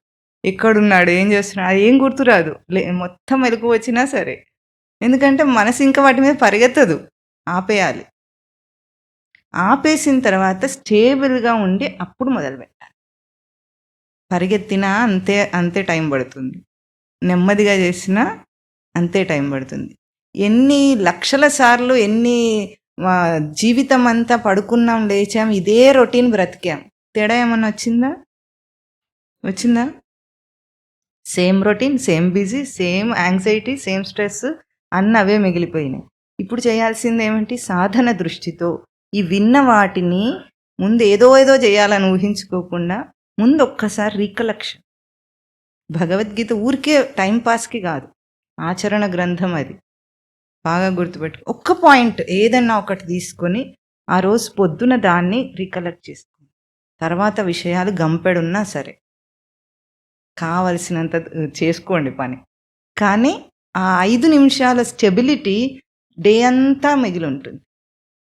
మామూలు మనుషులకే యాంగ్జైటీలో పిల్లలు ఉన్నప్పుడైనా మీరు ఈ సూత్రం చెప్పొచ్చు. కానీ సాధకులకు చాలా ప్రత్యేకత. ఎందుకంటే విని ఉన్నారు కదా, వాళ్ళకి కొన్ని అర్థమవుతున్నాయి. ఇప్పుడు యోగం అంటే ఏమిటో అర్థమైంది, సమం అంటే ఏమిటో అర్థమైంది, ఆ పదాలకు కర్మ అంటే ఏమిటో నాకు ఒక క్లారిటీ స్పష్టత వచ్చిన దాన్ని మనం మళ్ళీ ఒక్కసారి గుర్తు చేసుకొని కర్మలో దర్శనం చేయటానికి ప్రయత్నం చేయాలి. ఒక్క చిన్న యాక్ట్లో స్నానం చేస్తున్న దాంట్లో అది తప్పందే కదా. మళ్ళీ పూజ లాంటిది ఏం కాదు కదా, ఇష్టం ఉంటే చేస్తా లేకపోతే లేదన్నట్టు. స్నానం అందరం చేస్తాం కదా, అక్కడే కర్మను ఆచరించు. తింటామా లేదా బ్రేక్ఫాస్ట్, అది కూడా పూజ లాంటిది కాదు కదా, ఇష్టం ఉంటే తింటా లేకపోతే కంపల్సరీ తింటున్నాం. అక్కడ ఆగు, స్టేబుల్గా చేయ ఒక్క పనిని. అవన్నీ పూజ అవుతాయి. అప్పుడు పూజ ప్రత్యేకించి చేయకుండా అన్నిటినీ పూజ చేసేయచ్చు. అది కర్మయోగం అంటే. ఆ స్థిరత్వాన్ని ఎక్కడో అక్కడ ఆ స్థిరత్వాన్ని దర్శనం చేస్తూ వెళ్తే జీవితం ఎంత మారుతుందో మనకే అర్థమవుతుంది. కొన్నాళ్లకు ప్రతి యాక్ట్లో అసంకల్పితంగానే యాంగ్జైటీ వస్తుంది, ఎట్లాగో మనుషులకు అసంకల్పితంగా స్థిరత్వం వస్తుంది. అదే యోగస్థితి. అది అభ్యాసం చేయమంటుంది ఇక్కడ స్వామి.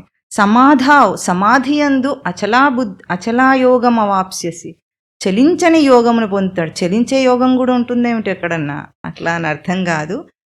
కొన్నిసార్లు చేయగలిగి కొన్ని చేయలేని స్థితులు వస్తూ ఉంటాయని మొదట్లో అనిపిస్తుంది మనకు. ఒకసారి నిలబెట్టుకోగలిగాను, రెండోసార్లు అయ్యింది, మూడోసారి నిలబెట్టుకోలేకపోయాను అనే ఎట్లా వస్తుందో ఆ స్థితి నెమ్మదిగా అంచెలంచెలుగా దాటుతాడు. ఎవరైతే మొత్తం మోహకలిలం బుద్ధికి పట్టిన మకిలి మొత్తం వదిలించుకుంటాడో వాడు నిశ్చలమైన బుద్ధిలో నిలిచి అచలమైన యోగమును పొందుతాడు. అప్పుడు అర్జునుడికి సందేహం వస్తుంది. ఇంతవరకు స్వామి చెప్తే, ఇంతవరకు ఏం చెప్పారు, వెనుక ఆత్మతత్వము, తర్వాత కర్మ ఆచరణ, ఆ కర్మ వల్ల ఎట్లాంటి స్థితి వస్తుందో అది చెప్పారు. ఇప్పుడు అర్జునుడికి ఆశ్చర్యం వస్తుంది, ఈయన చెప్తున్నాడు కానీ ఇవన్నీ అవుతాయా పెడతాయా అని. మీకు వచ్చిందా? అదే అర్జునుడు కూడా మన రిప్రజెంటేటివ్ భగవద్గీతలో. మనకి ఎట్లాంటి సందేహాలు వస్తుంటాయో అన్నీ తీసుకొచ్చి ఇప్పుడు అడుగుతాడు. అర్జున ఉవాచ ఏమిటంటే, స్థితప్రజ్ఞస్య కా భాష సమాధిస్తస్య కేశవ స్థితధీహి కిం ప్రభాసేత కిం ఆసీత వ్రజేత కిం. ఏ స్థితప్రజ్ఞుడు సమాధి యందు నిలిచిన వాడే ఎట్లా మాట్లాడతాడు, ఎట్లా ప్రవర్తిస్తాడు, ఏం చేస్తాడు అసలు అన్న అట్లాంటి సందేహాలు వస్తున్నాయి. అంటే మనం ఏమనుకుంటామంటే, ఆధ్యాత్మికంగా ఉన్న వాళ్లకు బయట పనేం ఉండదు, వాళ్ళు అన్నీ వదిలేసి ఉంటారు, వాళ్ళకేం తెలుసు మా బిజీ లైఫ్, వాడికి ఏమీ ఆబ్లిగేషన్స్ ఉండవు, అట్లాగే అనుకుంటారా? అది అస్సలు తప్పు, అన్నిటికంటే పెద్ద తప్పు అది అన్నిటికంటే పెద్ద మోహం. ఎందుకంటే ఇంతకంటే ఎక్కువ ఉంటాయి, చాలా ఎక్కువ ఉంటాయి, బాధ్యతలు బరువులు ఎక్కువ ఉంటాయి. కానీ ఆ యాంగ్జైటీ స్ట్రెస్ ఈ ప్రెషర్ ఏది ఉందో అది ఉండదు, పనులు ఉంటాయి.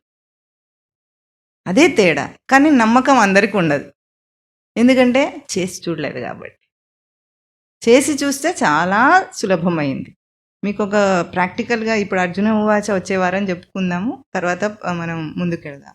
అసలు అటువంటి సందేహం ఎట్లా వస్తుందంటే ప్రాక్టికల్గా అప్పటికప్పుడు అనుభవించాలి. మీకు ఒక ఉదాహరణ చెప్తాడు. ఎందుకంటే స్వామివారు ప్రతి ప్రవచనంలో ఎక్కువగా ఏం చెప్తుంటారంటే, ఏదైనా ఒక కర్ర ఉండి ఇప్పుడు ఇది పట్టుకున్నాను, ఏం తెలిసింది,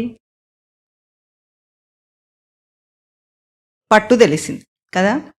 ప్రతిసారి పట్టుకున్నప్పుడు పట్టు తెలుస్తుంది. ఇది ఒకటి పట్టుకున్నప్పుడే కాదు, మనం ఏం చేసినప్పుడైనా పట్టు తెలుస్తుంది. కానీ ఇట్లా అడిగినప్పుడు మాత్రమే మనం ఏం చేస్తాం, పట్టు తెలిసిందన్న సమాధానం చెప్తాం. రోజంతలో ఎన్ని పట్టుకుంటారు, ఎన్ని వదులుతారు చెప్పండి. అదే పని కదా మనకు, చేస్తాం. కానీ పట్టును గుర్తించే ప్రయత్నం చేస్తామా? చేయం. ఇట్లా ఎన్ని ప్రవచనాల్లో రిపీటెడ్గా చెప్తారు స్వామివారు.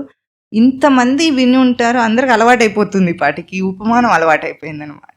ఆ పట్టులో ఏం తెలిసింది, పట్టంటే నర్వస్ గ్రిప్పా, పట్టంటే ఏమిటి,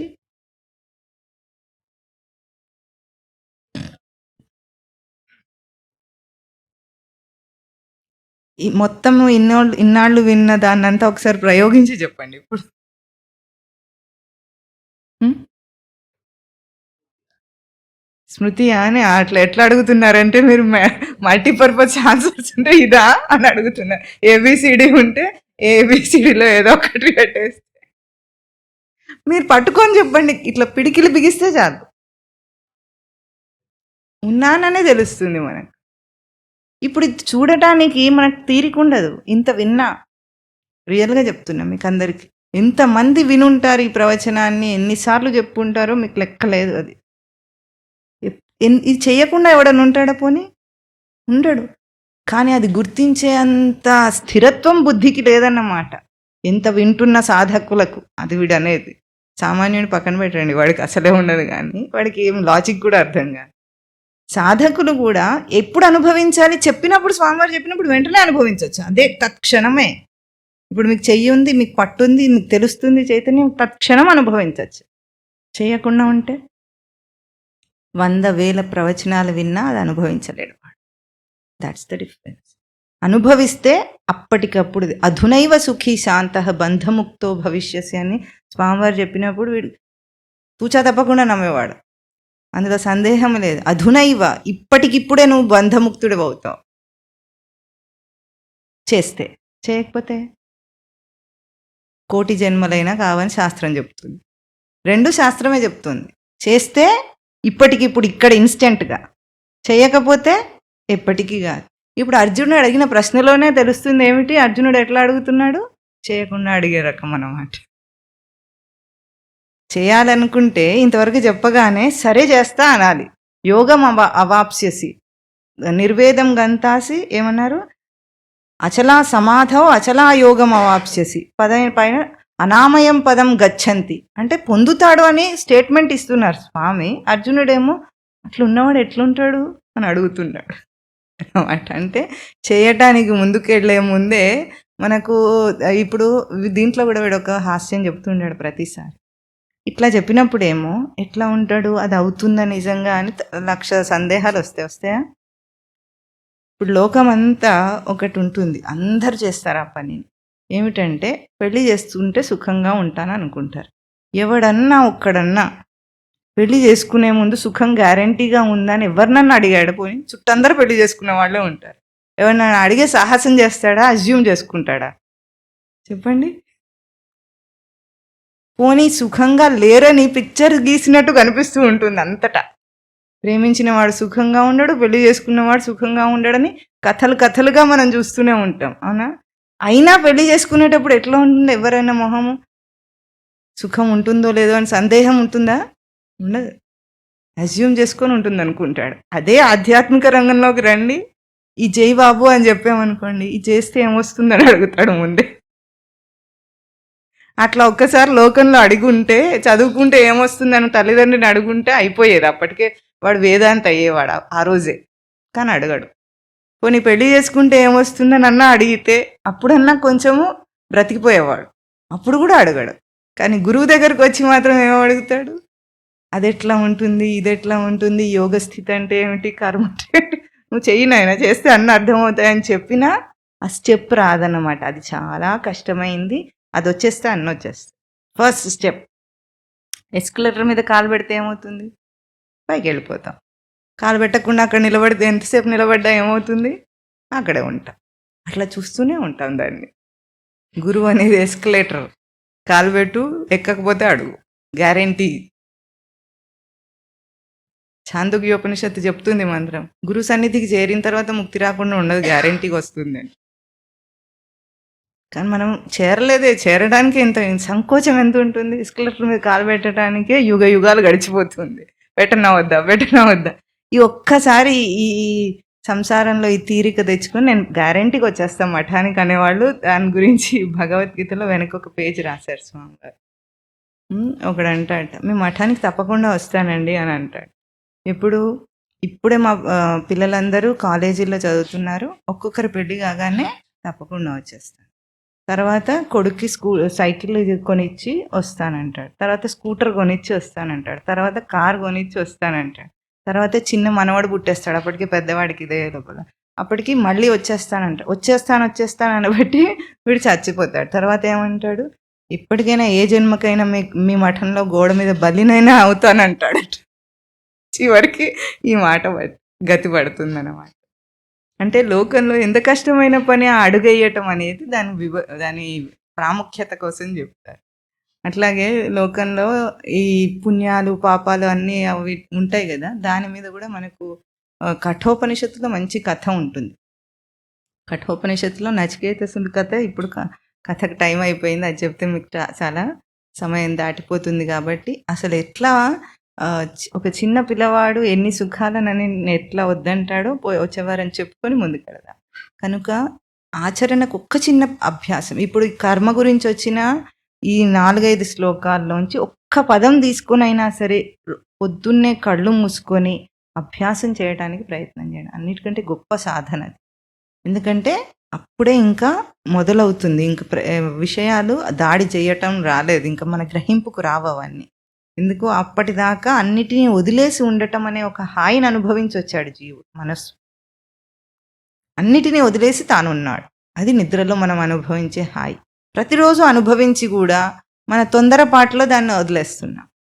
అంత మంచి గొప్ప స్థితి అందరికీ వస్తుంది, ప్రతిరోజు వస్తుంది, కానీ దాని యొక్క విలువ గుర్తించకుండా వదిలేస్తున్నాం. సుషుప్తి కాలే సకలే విలీనే తమోభిభూత సుఖరూపమేది. తమస్సు అయిపోయింది, అన్ని విలీనమైపోయిన ఒక సుఖరూపాన్ని పొంది కూడా అది తెలియక అజ్ఞానంలో పోయింది ప్రతిరోజు. అది ఆ సమాధి స్థితి జాగృతిలో వస్తే అది యోగం. నిద్రలో, గాఢ నిద్రలో ఏ స్థితి విషయాలు లేకుండా అనుభవిస్తున్నామో ఆ స్థితి జాగ్రత్త అవస్థలో వస్తే దాన్ని యోగం అంటారు. యోగ స్థితి అంటే అది. కనుక అర్జునుడికి ఎట్లాంటి సందేహాలు వస్తున్నాయో మనకు కూడా అట్లాంటి సందేహం వస్తుంది. కనుక దానికి కూడా స్వామి మూతోడు జవాబు చెప్పాడు. ఏం చెప్పాడు? మూతోడు జవాబు అంటే అర్థమవుతుంది ఇక్కడ ఏమిటి? స్పష్టమైన సమాధానం అన్నమాట.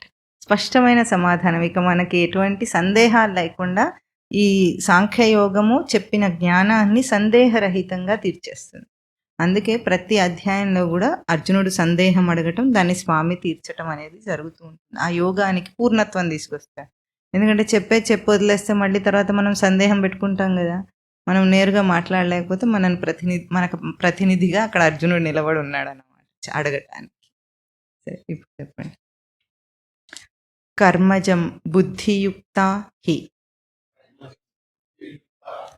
బుద్ధి అనాలి, బుద్ధి అనకూడదు. కర్మజం బుద్ధియుక్త హి ఫలం త్యక్త్వా మనీషిణః జన్మబంధ వినిర్ముక్తాః పదం గచ్చన్త్యనామయం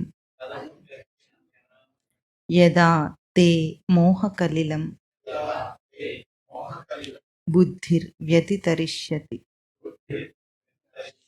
తదా గంతాసి నిర్వేదం శ్రోతవ్యస్య శ్రుతస్య చ శృతి విప్రతిపన్నా తే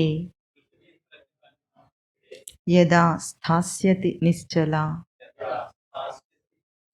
సమాధా అచలా బుద్ధిః తదా యోగమవాప్స్యసి. అర్జున ఉవాచ స్థితప్రజ్ఞస్య కా భాషా సమాధిస్తస్య కేశవ స్థితధీః కిం ప్రభాషేత